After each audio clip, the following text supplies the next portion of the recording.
नमस्कार दोस्तों, फिर से स्वागत है आपका आपके ही चैनल, आपके ही यूट्यूब परिवार में। आज वापस बड़ी इलायची की बात करेंगे और जो इन्फॉर्मेशन है वो भी आपको देंगे, साथ में भाव भी देंगे। जो जानकारी हमारे पास है आप तक ज़रूर देंगे। लेकिन दोस्तों, चैनल पर नए आए हैं तो चैनल को सब्सक्राइब कर लीजिएगा। वीडियो पसंद आए तो लाइक कर दीजिएगा। लगता हो वीडियो शेयर कर लाइक शेयर करना बिल्कुल भी मत भूलिएगा। तो देखिए, 2 दिन पहले, कल तो वीडियो मैंने नहीं डाली थी, ये 2 दिन पहले जो मैंने वीडियो डाली थी उसके अंदर मैंने बोला था कि मंदी का कोई दौर नहीं है, करेक्शन कहीं दिखाई नहीं दे रहा, फिर भी करेक्शन है। तो कल मैंने वीडियो नहीं डाली थी, कल सिर्फ जानकारी में लगा हुआ रहा कि कहाँ पे क्या है क्या नहीं है, कहाँ से कितना माल आ रहा है कि नहीं आ रहा है। उसके ऊपर पूरा जोर लगाया और पूरी तरह जानकारी इकट्ठी की कि किस तरीके से क्या हो रहा है। तो देखिए, इसके अंदर जो ये करेक्शन नहीं है या स्थिर रेट चल रहे हैं उसमें कोई भी वो नहीं है, क्योंकि नेपाल का माल अभी सिलीगुड़ी अच्छी खासी क्वांटिटी के अंदर आ रहा है, मतलब कि बाइंग चालू है। असम का माल मोटा मोटी ख़त्म हो चुका है, बहुत ही कम क्वांटिटी के अंदर है, इसीलिए असम के भाव और सिलीगुड़ी के भाव भाव जो है समांतर है। कारण के जो रेट है वो ज़्यादा रेट के अंदर माल यहाँ खरीदा जा रहा है। खरीदा तो जा रहा है, रेट भी आपको मिल रही है, लेकिन माल नहीं बिक रहा है।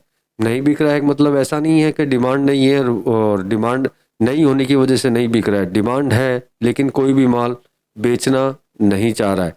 तो इसका मतलब आप समझ सकते हैं कि माल आ रहा है, जो भी आ रहा है, थोड़ा आ रहा है या ज़्यादा आ रहा है, उसको खरीदा ज़रूर जा रहा है लेकिन बेचा नहीं जा रहा है। तो इससे आप समझ सकते हैं कि आगे का भविष्य इसका क्या है।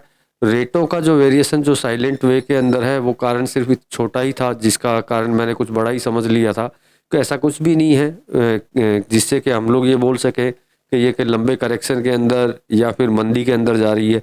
ऐसा कुछ भी नहीं है। आने वाला भविष्य जो है इसका बहुत ही उज्जवल दिखाई दे रहा है कल की स्टडी के हिसाब से।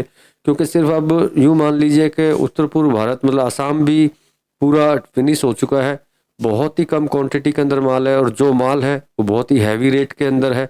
इसीलिए जो प्राइस है इस तरीके के चल रहे हैं, क्योंकि कारण है उनका कि जो माल ले रहे हैं, जो भी माल परचेज कर रहे हैं, उनका मन नहीं है माल बेचने का, क्योंकि उनको भी आगे कुछ दिखाई दे रहा है कि आगे क्या होने वाला है। जो आप समझ सकते हैं कि जब माल नहीं बेच रहे तो आगे क्या होगा। तो आप सोच सकते हैं कि वही हालत सिलीगुड़ी की होगी, जो हालत आसाम की, गुवाहाटी की है। जो माल परचेज तो कर रहे हैं लेकिन आगे बेचने का नाम नहीं ले रहे हैं, खाली सिर्फ ले ही रहे हैं, दे बिल्कुल भी नहीं रहे हैं।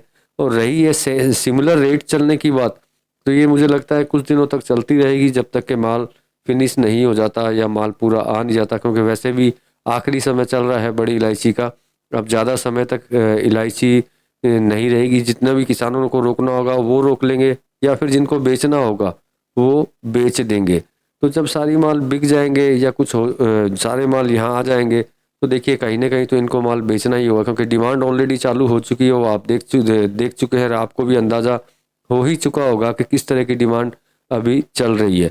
लेकिन ये निश्चित बात है कि जितनी डिमांड अभी आ रही है उस डिमांड के हिसाब से जो माल है बाज़ारों में वो कम है।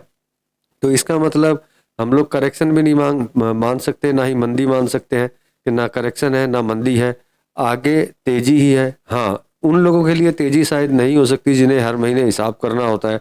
कारण कि भाई उनके पास फिजिकल नहीं है, सिर्फ कागज़ों के अंदर है। कागज़ों में होने से थोड़ी सी उनको दिक्कत हो सकती है।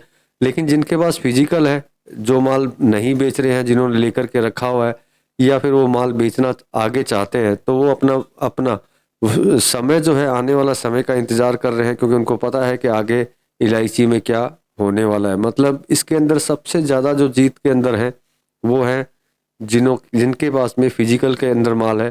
तो अभी जितना भी करेक्शन जो है, या फिर अपन करेक्शन, जैसे मैंने मंदी भी बोला करेक्शन भी बोला, तो मंदी और करेक्शन जो कल की स्टडी के हिसाब से सिर्फ उन लोगों के लिए है जिनको हर महीने हिसाब करना होगा। बाकी मुझे कहीं पे भी कल की डेट के अंदर किसी भी जगह पे ऐसा लगा नहीं कि किसी तरह का कोई करेक्शन या फिर मंदी है, आगे तेजी ही है। अभी ये करेक्शन का कारण आप समझ ही चुके होंगे। करेक्शन का मतलब स्थिरता, करेक्शन तो है ही नहीं, स्थिरता का मतलब समझ चुके होंगे कि माल अभी भी आ रहा है। ये माल कई दिनों तक, कुछ दिनों तक, बहुत ज़्यादा दिनों तक नहीं, कुछ दिनों तक आएगा। जितना मैंने बोला किसान को रखना होगा रख लेगा, बाकी सारा माल बाज़ारों के अंदर उतर जाएगा, क्योंकि किसान मैक्सिमम माल नहीं रख सकते। थोड़ा बहुत माल उनके पास बचेगा, लेकिन जो माल खरीदा जाएगा वो मैं आपको बोल ही चुका हूँ, बहुत ही अच्छी रेट के अंदर खरीदा जाएगा। तो आगे आने वाले भविष्य के अंदर, समय के अंदर, भविष्य का मतलब मैं को बहुत लंबा नहीं बोल रहा हूँ, बहुत जल्दी ही आपको वो रेट ज़रूर मिलेगी जिस रेट का आपको इंतज़ार है।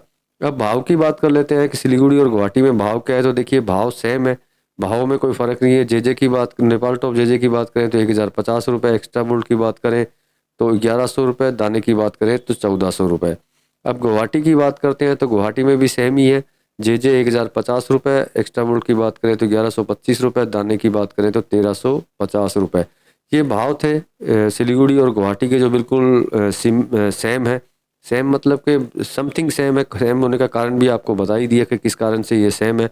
तो आगे का भविष्य मैं आपको फिर बोल रहा हूँ, कोई बिल्कुल दिक्कत नहीं है इसके अंदर। आगे प्रॉब्लम मेरे हिसाब से नहीं आने वाली इसके अंदर, क्योंकि जिस तरह की बाइंग चल रही है, जिस तरीके से माल को होल्ड किया जा रहा है, उस तरीके से आगे का भविष्य मुझे तो ठीक ही लगता है।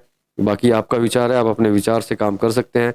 सही लगे तो होल्ड कीजिए, सही लगे तो रुकिए, और लगता हो नहीं हमें इंतज़ार नहीं करना है, महीने के महीने माल काटना है, तो आप अपना माल काट सकते हैं। तो चलो दोस्तों, इस वीडियो में तो इतना ही। मिलेंगे अगले वीडियो में अगली इन्फॉर्मेशन या अगले भाव के साथ। तब तक के लिए धन्यवाद।